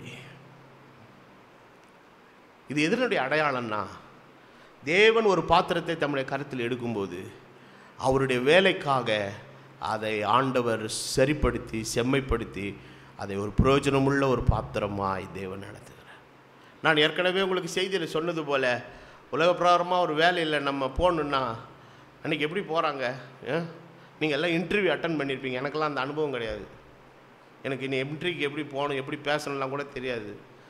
அப்போது இன்றைக்கி பார்த்திங்கன்னா அந்த ட்ரெஸ்ஸு இதிலேருந்து அவங்க எல்லாம் அப்படி பேசணும், என்ன பண்ணணும், என்னெல்லாம் எடுத்துகிட்டு போகணும். எல்லாம் ஃபைல், ஒரு பெரிய ஃபைலை தூக்கிட்டு போவேன். நம்மாள் நம்ம ஆண்டவர்கிட்ட ஃபைலெல்லாம் தூக்கிட்டு வந்தால் ஃபைலை முதல்ல தூக்கி வெளியே வச்சுருவார். உங்கள்கிட்ட இருக்கிறது என்னன்றதை சொல்கிறத விட உங்கள்கிட்ட என்னெல்லாம் இல்லைன்னு சொல்லு. புத்தி இல்லை, அறிவு இல்லை, பேசுகிற திறமை இல்லை, எனக்கு ஓடுற பலன் இல்லை, எதெல்லாம் இல்லை இல்லை அப்பா நீ தாண்டா எனக்கு வேணுங்கிறாரு. ஏன்னா இல்லை என்று சொல்லுகிறவன் கர்த்தரை மாத்திரம் நம்பியிருப்பான். எல்லாம் இருக்கிறது என்று நினைக்கிறவன் அவன் தன்னுடைய சுயத்தை நம்பியிருப்பான். நமக்கு தேவன் இந்த கால வேளையிலே நம்முடைய சுயபலத்தினால் வாழ அழைக்கவில்லை, தேவ பலத்தினால் வாழும்படி அழைக்கப்பட்டிருக்கிறோம். We are called to live by the power of God. எத்தனை பேர் விசுவாசிக்கிறீங்க? இந்த நிலைக்கு நம்ம வந்தோம்னா வேதம் சொல்லுகிறது, கர்த்தர் உன்னை, கிறிஸ்து உன்னை என்ன செய்வார்? பிரகாசிப்பிப்பார். எல்லாரும் சொல்லுங்க. அப்போ பிரகாசமான வாழ்க்கை வேணுமா வேணாமா? அப்போ உலக பிரகாரமான வாழ்க்கையிலும் சரி, ஆவிக்குரிய நிலையிலும் சரி, அந்த பிரகாசத்தின் வாழ்வு. அப்போ பிரகாசம் என்ன பண்ணுன்னா, the brightness will always create an attraction. பிரகாசம் என்னைக்குமே எதை உண்டாக்குங்க? ஒரு கவர்ச்சியை உண்டாக்கும். அமெரிக்காலெல்லாம் சில பேர் சொல்லும்போது என்ன சொல்லுவாங்க? You are very sharp today அப்படின்வாங்க. ஷார்ப்புங்கிறது எப்படி சொல்கிறாங்க? நல்லா உடுத்தி அப்படி கிச்சன் உட்காந்துருக்கோம் பாருங்க, அதை பார்த்தோன்னே brother Davis you looks very sharp today அப்படின்வாங்க. அப்போது நம்ம நல்லா உடுத்தி இருக்கிறது எப்படி இருக்குதுங்க? எல்லாரையும் கவனிக்க வைக்குது இல்லையா? பிரகாசமே இல்லாமல் மங்கி போயிருக்கிறீங்க, யார் சட்டை போடுவாள் அப்பல? அப்போ கிறிஸ்தவ வாழ்க்கை, அதனால தான் ஆண்டவர் சொன்னார், மலையில் இருக்கிற பட்டணம் மறைந்திருக்க மாட்டாது. விளக்கை கொளுத்தி கட்டிலின் கீழ் வைக்காமல் அதை விளக்குத்தண்டின் மேல் வைப்பார்கள், அது வீட்டில் உள்ள யாவருக்கும் வெளிச்சம் கொடுக்கும். உன் பிரகாசமான வாழ்க்கை நான் ஏற்கனவே ஜெபம் பண்ணோம், கர்த்தராகிய இயேசு கிறிஸ்துவை விசுவாசி, அப்பொழுது நீயும் உன் வீட்டாரும் ரட்சிக்கப்படுவீர்கள் என்று சொன்னால், அந்த நிலையை கர்த்தர் அருள வேண்டுமானால் இன்றைக்கு வெளிச்சமாய் உள்ளே பிரவேசித்திருக்கிற நாம எதில் இருக்கணுங்க? விளக்குத்தண்டின் மீது வைக்கப்பட்ட விளக்காய் இருக்கணும். நாம் எங்கே தெரியுமா? சர்ச்சில் விளக்கு தண்டாக இருக்குன்னு நினைக்கிறோம். இங்கே விளக்கு தண்டெலாம் வேணாம், யாருமே விளக்கு இருக்குது. வீட்டுக்கு போனவொன்னு என்ன தெரியுமா பண்ணுறோம்? கட்டில் தூக்கி அடியில் வச்சா கூட பரவாயில்ல, ஏதோ கொஞ்சம் நஞ்சம் தெரியும். இப்போல்லாம் இந்த பாத்ரூம் லைட்டுன்னு ஒன்று போடுறாங்க, சரையிலேருந்து ஒரு அடியில் லேசாக வெளிச்சம் தெரியும், எங்கேயா முட்டிக்கிட்டி கீழே விழுந்துடாமல். நம்ம ஆளுங்க என்ன தெரியுமா? அந்த விளக்கு தண்டை கொண்டு போய் பீரோக்குள்ளேயே வச்சு பூட்டிடுறது, உள்ளே கடை. எப்போ? ஞாயிற்றுக்கிழமை காலையில் 8 மணிக்கு நான் திறந்து எடுப்பேன். அப்போவா அப்படி இருந்தால் எப்படிங்க? இது விளக்குத்தண்டின் மீது வைக்கப்பட வேண்டிய வாழ்க்கை. அப்போது ஆண்டவர் நம்மளை, அவர் life must become a testimony, it must become a life of miracle. அற்புதங்களாலும் அடையாளங்களாலும் நிரப்பப்பட்ட ஒரு வாழ்க்கையாக மாறும்போது நம்மளை கர்த்தர் எங்கே வைக்கிறார்னா, விளக்குத்தண்டின் மீது வைக்கப்பட்ட விளக்காக வைக்கிறார். அது நமக்கு மாத்திரமல்ல, வீட்டில் உள்ள எல்லாருக்கும் அது வெளிச்சத்தை கொடுக்குது. வர்றவங்க போகிறவங்க என்ன எப்படிங்க? அதுதாங்க அவராலே, என் மீட்பராலே, நான் நம்புகிற இயேசுவினாலே. இதுக்கு ஆண்டவர் என்ன சொல்கிறாருன்னா, ஒரு அவேக்கனிங் காலை நமக்கு கொடுக்குறாரு. செயல்படாமல் இருக்கிற, அதாவது ஒரு சபையில் வடிகட்டின கஞ்சம் இருந்தான், எதுக்குமே காசு கொடுக்க மாட்டான் சபையில். மிஷினரிக்கு கொடு முடியாது, இவங்கிட்ட எப்படியாவது காசு வாங்கணும்னு சொல்லி சபையாரெல்லாம் தீர்மானம் பண்ணி என்ன பண்ணாங்கன்னா, முக்கியஸ்தர்கள்லாம் போய் நம்ம கோயில் கல்ற தோட்டத்துக்கு காம்பவுண்டு போடணும், அதுக்காவது கொடு, ஒன்று செத்தா உள்ளே கொண்டு வைக்கணும்ல, அதுக்காவது காசு கொடுன்னு கேட்டிருக்காங்க. அதுக்கு அவன் ரொம்ப சாமர்த்தியமாக பதில் சொன்னான். என்ன தெரியுமா? உள்ளே இருக்கிற எவனும் வெளியே வர மாட்டான். யார் புதைச்சிருக்காங்கல்ல, ஒரு 50 பணத்தை புதைச்சி வச்சுருக்காங்க வைங்கள, 50 பேரும் வெளியே வர மாட்டான், உள்ளே தான் கிடப்பான். ஆனால் வெளியில் இருக்கிற யாருக்கும் உள்ளே போக ஆசை கிடையாது. அப்புறம் எது காம்பவுண்ட் வால்?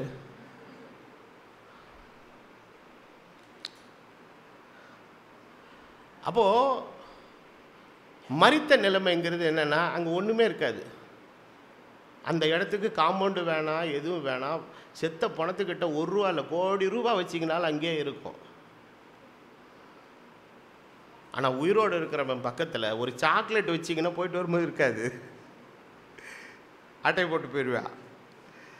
காரணம், அது செயல்படாதவர்கள் இருக்கிற இடம். கர்த்தர் நம்மளை ஜீவனுள்ளவர்களாய் மாற்றி ஜீவனுள்ள ஒரு தேசத்தில் கர்த்தர் நம்மை வைத்திருக்கிறார். ஆமென். நம்ம மரித்தவர்கள் தேசத்தில் எங்கே இருக்கிறோங்க? ஜீவனுள்ள ஒரு தேசத்தில் இருக்கிறோம். அப்போ நாம் ஆண்டவருக்காக செயல்பட வேண்டிய காரியத்தை என்ன பண்ணி தான் ஆகணுங்க?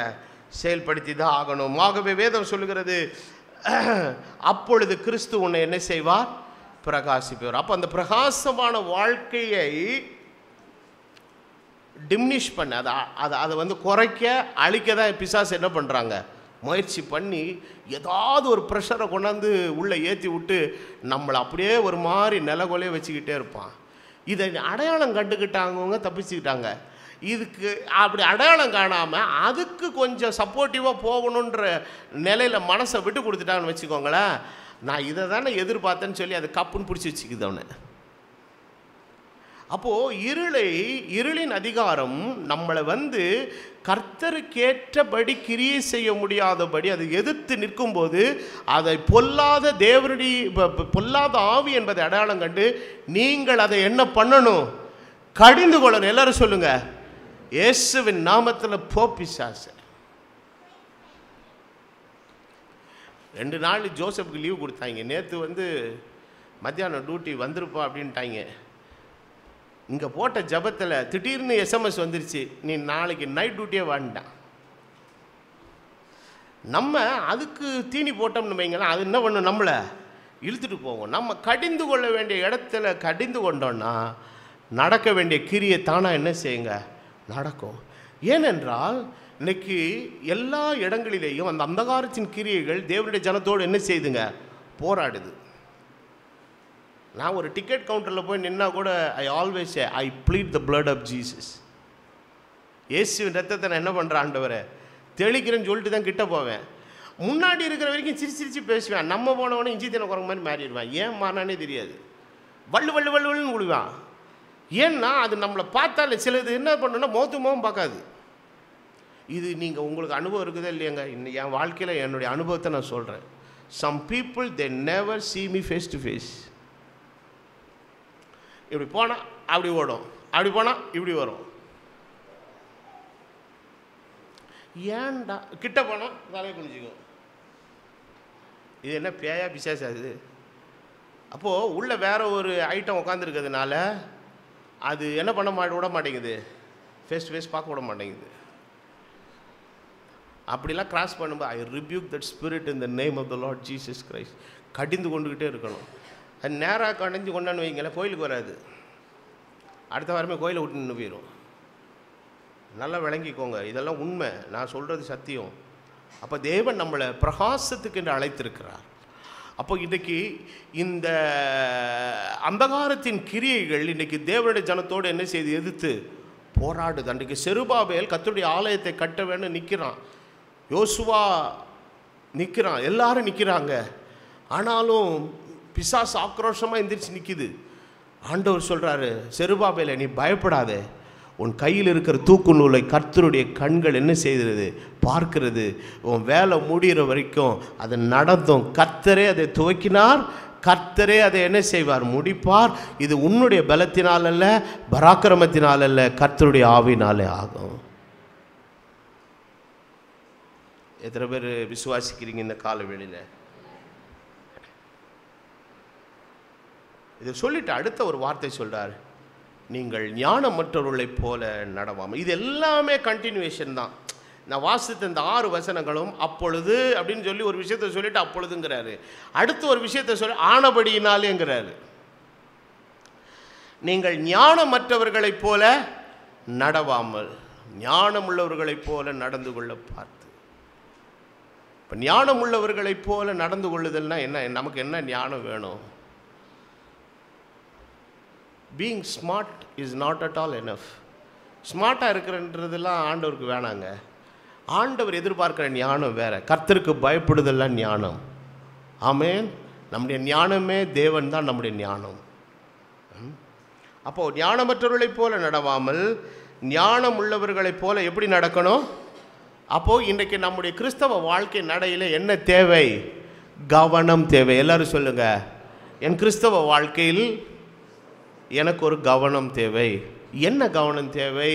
ஏன் கவனம் தேவைன்னு வேதம் சொல்லுதுன்னா, அடுத்த வசனம் சொல்லுது, நாட்கள் பொல்லாதவைகளானதால் காலத்தை என்ன பண்ணுங்கள், பிரயோஜனப்படுத்துங்கள். அப்போ காலம் என்ன செய்துன்னு கேட்டிங்கன்னா, பொல்லாததாக இருக்கிறது. கடைசி நாட்களிலே கொடிய காலங்கள் வரும் என்று வேதம் முன்னறிவித்தபடி அந்த ஒரு காலத்திலே இன்றைக்கு நாம் ஜீவித்து கொண்டிருக்கிறோம். இந்த காலத்தினுடைய கொடுமைகள் என்ன பண்ணுதுன்னா, நம்ம தேவனுக்கேற்ற கிரியைகளை செய்ய விடாதபடி நம்மளை சப்ரஸ் பண்ணுது. நம்மளை வந்து அது என்ன பண்ணுதுன்னா, இறுக்கி பிடிக்குது, கண்ட்ரோல் பண்ணுது. இதை கர்த்தருடைய நாமத்தினால தான் நம்ம மேற்கொள்ள முடியும். அடுத்தது வேதவசனம் சொல்லுது, காலத்தை என்ன பண்ணிக்கொள்ளுங்கள், பிரயோஜனப்படுத்தி. இது தமிழ் டிரான்ஸ்லேஷன். ஆனால் ஒரிஜினல் டிரான்ஸ்லேஷனாக ரிடீம் த டைம்னு இருக்குது. டைம் என்ன பண்ண முடியுங்க, you cannot extend the time but you can redeem the time. காலத்தை நீட்டிக்க முடியாது, காலத்தை என்ன பண்ண முடியுங்க, மீட்டுக்கொள்ள முடியும். உங்களுக்கு சொல்கிறது புரியுதையா? இப்போ இங்கே ஒரு கனமான ஒரு டேபிள் இருக்குது. இந்த டேபிளில் வந்து இங்கேருந்து அங்கே தூக்கிட்டு போனால் எவ்வளோ நேரம் ஆகும்? எத்தனை பேர் வேணும்? ஒரு 6, 7, 8 பேர் இருக்கணும். அது வெயிட்டு சரியான வெயிட் இருக்குது, 300 கிலோ இருக்குதுன்னு வச்சுக்கோமே. தூக்கிட்டு போகிறதுக்கு குறைஞ்சது ஒரு 15-20 நிமிஷம் ஆகும். கொஞ்சம் கொஞ்சமாக தான் தூக்கிட்டு போக முடியும். ஒரு 10 அடி தூக்கிட்டு போகணும், கீழே வச்சுருவாங்க, அப்புறம் கொஞ்சம் மூச்சு எடுப்பாங்க, திருப்பி தூக்குவாங்க, கொண்டு போவாங்க. இதே ஒரு ஃபோர்க் லிஃப்ட் இருந்ததுன்னா என்ன ஆகும், உள்ளே விட்டு ஒரு தூக்கணும்னா 5 நிமிஷத்தில் வேலை அங்கே போயிடுச்சு. அப்போது என்ன நடக்குது, ஒரு மேன் பவர் செய்ய வேண்டிய 6-7 பேர் செய்ய வேண்டிய இடத்துல ஒரு மிஷின் வரும்போது நமக்கு எது மிச்சமாகுது? நேரம் மிச்சமாகுது. அப்போ கிறிஸ்தவ வாழ்க்கையில் அவருக்காக கிரியை செய்யறதுக்கு அவர் ஏதாவது மிஷின் வச்சுருக்கிறாரா? வாங்கி கொடுங்க பாஸ்டர், மொத்தமாக ஆர்டர் போட்டுருங்க. நாங்கள் எத்தனை பேர் இருக்கிறோம்? 120 பேர் இருக்கிறோம் சர்ச்சில். 120 பீஸ் அமேசானில் போடுங்க. அமேசானில் போட்டு மொத்தமாக என்ன செய்யுங்க, டிஸ்கவுண்ட்டில் வாங்கி கொடுத்துருங்க. வச்சு பட்டையை கிளப்பிடுறோம். 2025 ஃபுல்லாக ஆண்டவருக்காக கிரியை செஞ்சுற மிஷின் ஒன்று வாங்கி கொடுங்க. கிரியை செய்கிற மிஷினு வாங்க வேண்டியதில்லை, நீ தான் அந்த மிஷின். ஆனால் அது எப்போ ஓடுற மிஷினாக மாறுனா, கர்த்தருடைய வல்லமை உன் மீது தங்கும்போது. இல்லைன்னா நீ டம்மி பீஸ் தான். சிலர் சொல்லுவோம்ல, அவன் டம்மி பீஸுங்க, ஒன்றுத்துக்கு வேலைக்கு ஆவாடா, அவனை கிளப்புறது இந்த சேத்துல படுத்த எருமாடி எந்திரிக்கிற மாதிரி தான். ஒரு திடுக்குன்னு வராது, சுருக்குன்னு வராது, ஒன்றும் வராது. ஆனால் கர்த்தருடைய வல்லமை அவனுக்குள்ளே தங்கும்போது அவனை ஏதோ ஒன்று உள்ளிருந்து செயல்பட வைக்குது. அதுதான் கர்த்தருடைய ஆவியானவருடைய பலன். அன்றைக்கு ஒரே ஒரு வேளை போஜனத்தை புசித்து கர்த்தருடைய ஊழியக்காரன் அவன் ராஜாவுடைய ரதத்துக்கு முன்னால் என்ன செஞ்சான், ஓடினான். ரதம் எவ்வளோ பெருசு, அது குதிரைகள் கட்டப்பட்டிருக்கும். அதில் இருந்த வேகத்தை விட பெரிய வேகம் தீர்க்கதரிசிக்குள் இருந்தது. காரணம், இன்றைக்கி வேகத்தை நம்ம கணக்கு போடும்போது எப்படி போடுறோம், வி கால்குலேட்டட் ஹார்ஸ் பவர் தானே. அரை குதிரை வேகம், 1/4 குதிரை வேகம், 1 குதிரை வேகம். ஒரு குதிரையினுடைய வேகத்தில் இயங்குகிற மோட்டருக்கு வேகம் 1 HP, 1 ஹார்ஸ் பவர். வேகத்தை அப்படி தான் கணக்கிடுவாங்க. ஆனால் உங்களுக்குள்ளே எத்தனை ஹார்ஸ் பவர் இருக்குது? கார் இன்ஜினில் 1200, 900, 1000 இருக்குது. நீங்கள் எத்தனை HP? நான் கணக்கிட முடியாத HP. காரணம், பெரிய தேவன் எனக்குள்ளே இருக்கிறபடினாலே. அதனால தான் ஒரு பக்தன் சொல்லுகிறான், உம்மாலே ஒரு மதிலை தாண்டுவேன், உம்மாலே நான் ஒரு சேனைக்குள் பாய்வேன். எப்படா மதிலை தாண்டுவேன், எப்படா சேனைக்குள்ளே பாய்வேன்? என்னால் முடியாது, என்னை பலப்படுத்துகிற தேவனால் முடியும். அப்போ தேவ பலத்தை கொண்டு நீ செய்யும்போது நேரம் கட்டாயம் என்ன ஆகும், மிச்சமாகும். ஒரு செகண்ட் கூட வேஸ்ட் ஆகாது. இன்றைக்கி தேவனை நீங்கள் தூரமாக கழட்டி வச்சுட்டு என் சுய பலத்தில், என் சுய ஞானத்தில், எனக்கு இருக்கிற பண பலத்தை வச்சு அவங்களுக்கு தெரியும். ஆனால் உமக்கு விடியல் இயேசுவினால தான், அவரால் தான் நமக்கு விடியல் உண்டு. அப்போது அவர் நம்மளோட இருக்கும்போது அவர் தான் சொல்கிறார், நான் உன்னை விட்டு விலகிறதும் இல்லை, உன்னை கைவிடுவதும் இல்லை, உன்னை வலது கரத்தை நான் பிடித்திருக்கிறேன், உனக்கு நான் துணை நிற்கிறேன். சார் இதெல்லாம் எங்களுக்கு பெரிய டாஸ்காக இருந்தது, நீங்கள் எப்படி சார் முடிச்சிங்க அப்படின்னு ஒருத்தன் கேட்குறான். நாம் சொல்லணும், இல்லை என்னை பலப்படுத்துகிற கிறிஸ்து எனக்கு செய்ய பலன் கொடுத்தார். இதை உணர்ந்த பவுல் சொல்லுகிறான், என்னை பலப்படுத்துகிற கிறிஸ்துவினாலே எல்லாவற்றை செய்ய எனக்கு பலன் உண்டு. எத்தனை பேர் இந்த வார்த்தைகளை விசுவாசிக்கிறீங்க? அப்போ அது இருக்கும்போது நாம் அநேக நேரங்களில் we are wasting the time because we are depending on our own strength and we are depending on our own capacity. நம்முடைய சுய பலத்தையும் சுயமான விஷயங்களையும் மாத்திரம் சார்ந்திருக்கிறதுனாலே காலம் விரயமாகிறது. கானாவூர் கல்யாண வீட்டிலே திராட்சரசம் தேவைப்பட்ட போது மீதம் இருக்கிற பந்தியில் இருக்கிற அத்தனை பேத்துக்கும் வைன் தயாரிக்கணும்னா எவ்வளோ நேரம் ஆகும்? குறைஞ்ச நாள் ஊறல் போடணும், 21 நாள் வேணும். நான் சொல்கிறது கல்யாண வீட்டில் யூதர்கள் குடிக்கிற வைன். அதனால் எனக்கு அந்த வைன் வேணும்னு கேட்காதீங்க. உங்களுக்கு சாம்பார் சோறும் ஊறுகாயும் தான்.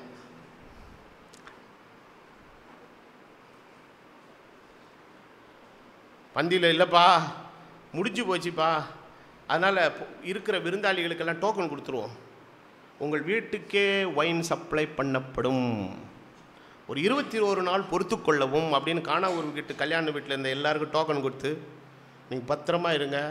இப்படி ஒரு எதிர்பாராத சூழ்நிலை ஆயிடுச்சு, திராட்சரசம் குறைபட்டுறது, இப்படி ஒரு மோசமான நிலைமை எதிர்பார்ப்போம் நாங்கள் நினைக்கல, வந்த கெஸ்டெல்லாம் தயவுசெய்து மன்னிச்சிக்கோங்க. ஆகவே உங்களுக்கு எல்லாருக்கும் நாங்கள் என்ன கொடுக்குறோங்க? டோக்கன் கொடுக்குறோம். டோக்கனை வச்சுக்கோங்க, உங்கள் வீடு தேடி உங்களுக்கு வைன் பாட்டிலாகவே வந்து கொடுக்கும். அதனால் ஒரு 21 நாள் போட்டுக்கோங்க. இப்போ தான் திராட்சை பழம் வாங்க போயிருக்காங்க, வாங்கிட்டு வந்து அதை மிதித்து ஆலையில் போட்டு அதை ஊறல் போட்டு அது ஃபர்மெண்டேஷன் ஆகிறதுக்கு கொஞ்சம் டைம் எடுக்கும். 21 நாள் வெயிட் பண்ணுங்கள். இவன் என்னைக்கு பழம் வாங்கிறது, என்னைக்கு ஊறல் போடுறது, என்னைக்கு பாட்டிலில் பிடிக்கிறது, என்னைக்கு அவன் குடிக்கிறது.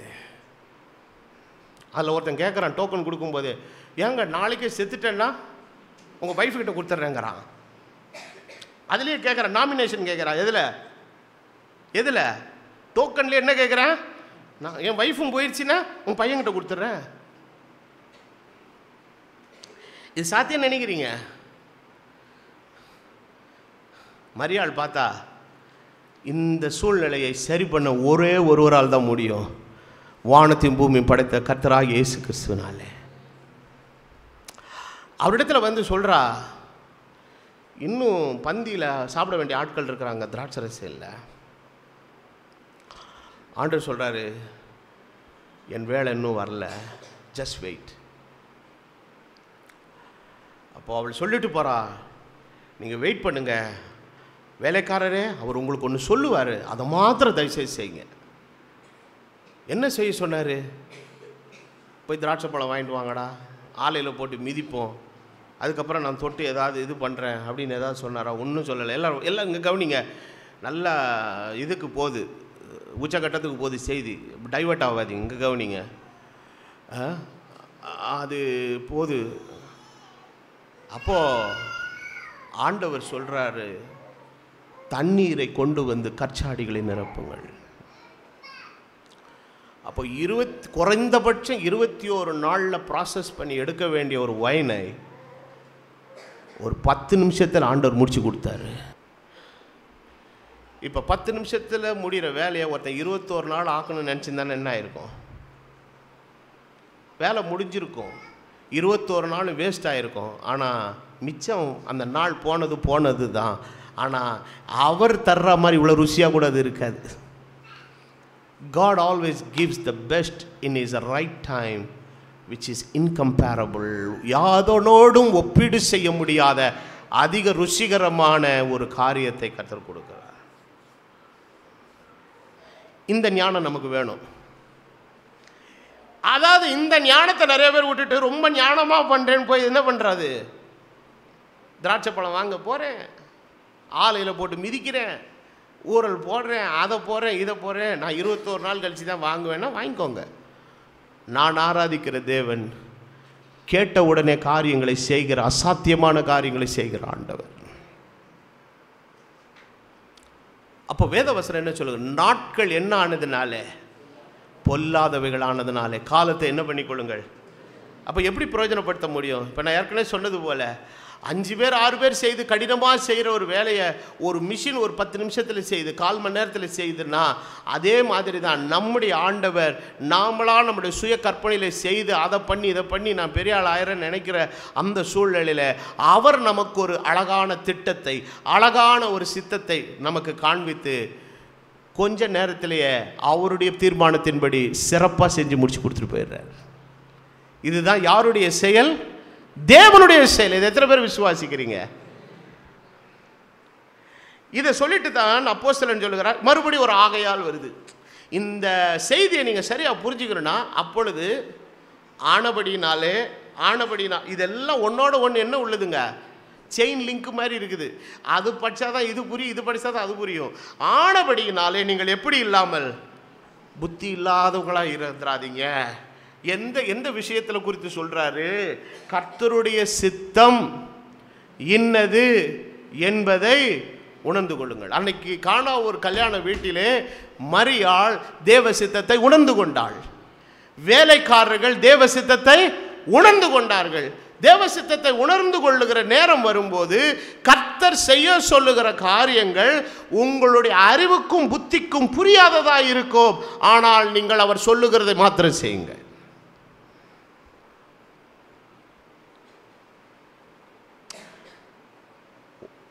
ஆண்டவர் திராட்சரசத்தை கொண்டு வரும்போது தெரிந்து கொண்ட பாத்திரம் எது?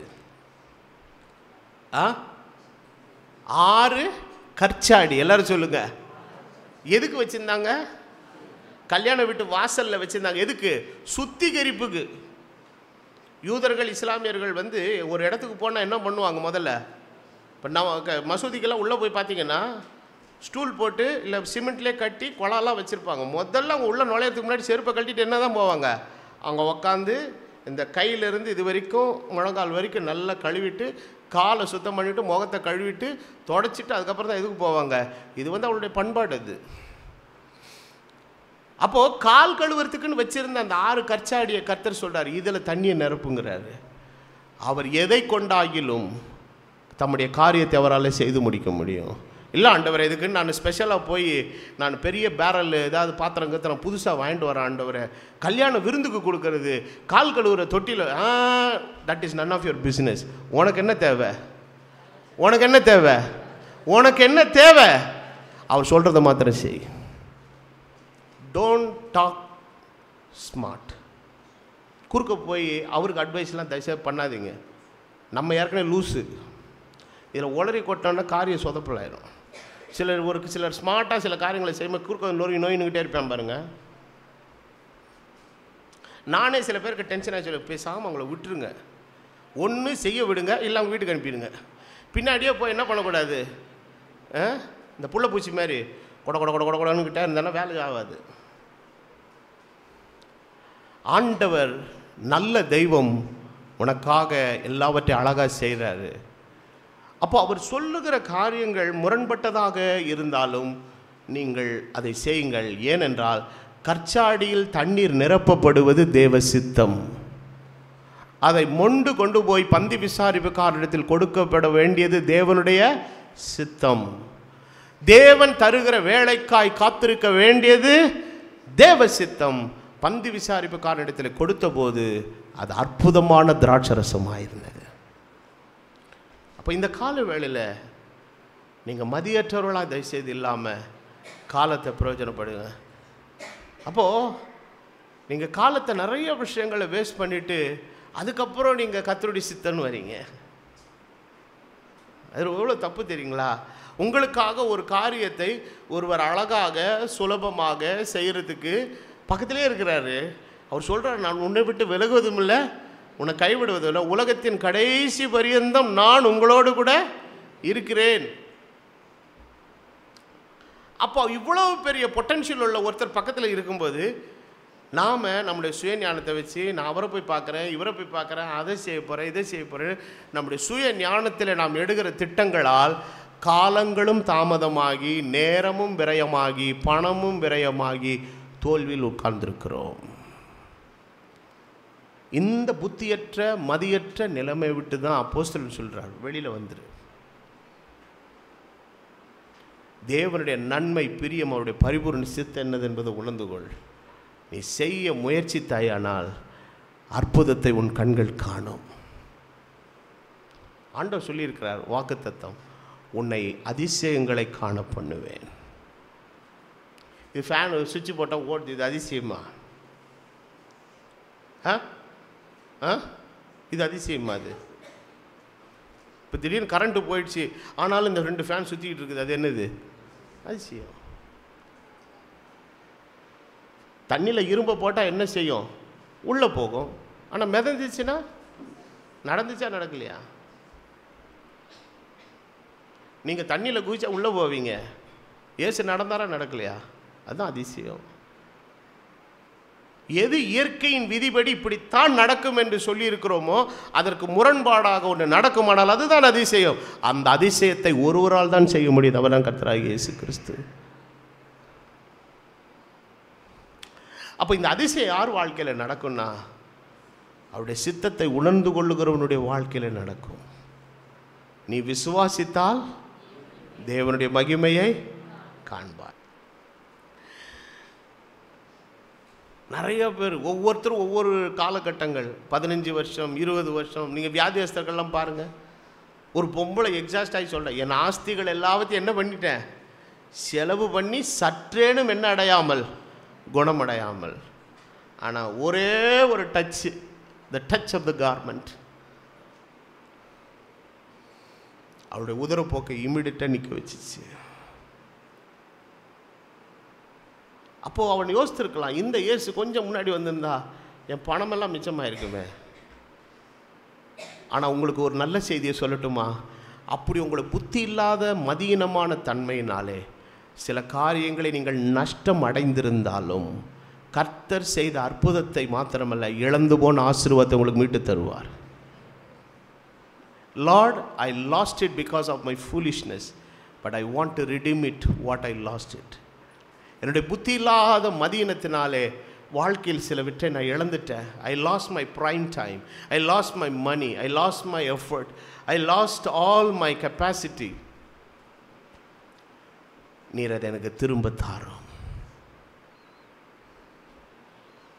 நம்முடைய ஆண்டவர் அந்த நிகழ்கால சூழ்நிலைக்கு மாத்திர அற்புதங்களை செய்கிறவர் அல்ல, அது நடக்கிறதுக்கு முன்னாடி ஏற்பட்ட நட்டங்களை ஆசீர்வாதமாய் மாற்றுகிற ஆண்டவர். இந்த நஷ்டங்கள் எல்லாம் எப்படி மாறுமா? லாபமாய் மாறும். அப்போ ஆண்டவர் அந்த சூழ்நிலைக்கான தீர்வை மாத்திரம் ஆண்டவர் கொடுக்கிறவர் இல்லை, அதற்கு முன்னால் நாம் ஏற்படுத்தின பிரயாசத்தினால மதியினங்களால் இழந்து போன எல்லாவற்றையும் அவரால் திருப்பி தர முடியும். வேதத்தில் ஒரு வசனம் உண்டு, நீ எல்லாவற்றையும் திருப்பிக் கொள்வாய். இந்த உபவாச கூட்டத்தின் முடிவில் வந்து போகிற உங்கள் எல்லாருக்கும் கர்த்தர் தருகிற வாக்குத்தத்தம், நீ பிரகாசமாக இருக்கும்படி அழைக்கப்பட்டவன். தேவ சித்தத்துக்கு ஒன்று ஒப்பு கொடுத்துட்டு வந்துரு. எல்லாவற்றையும் இழந்து போயிட்டு.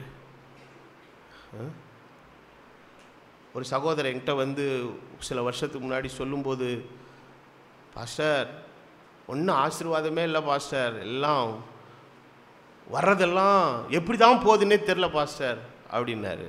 நான் கூப்பிட்டு ஒரு நாள் கேட்டேன், நீ கர்த்தருடைய பங்கெல்லாம் ஒழுங்காக கொடுக்குறியாப்பா அப்படின்னு. இல்லைங்க, ஒரு நேரம் கொடுப்பேன் ஒரு நேரம் கொடுக்க மாட்டேன், ஒரு மாதிரி இருக்குங்க அப்படின்வான். நான் சொன்னேன், நீ அங்கே தப்பு பண்ணுறப்பா, நீ ரொம்ப தப்பு பண்ணுற. நீ கர்த்தருடைய பங்கை உண்மையாக நீ கொடு.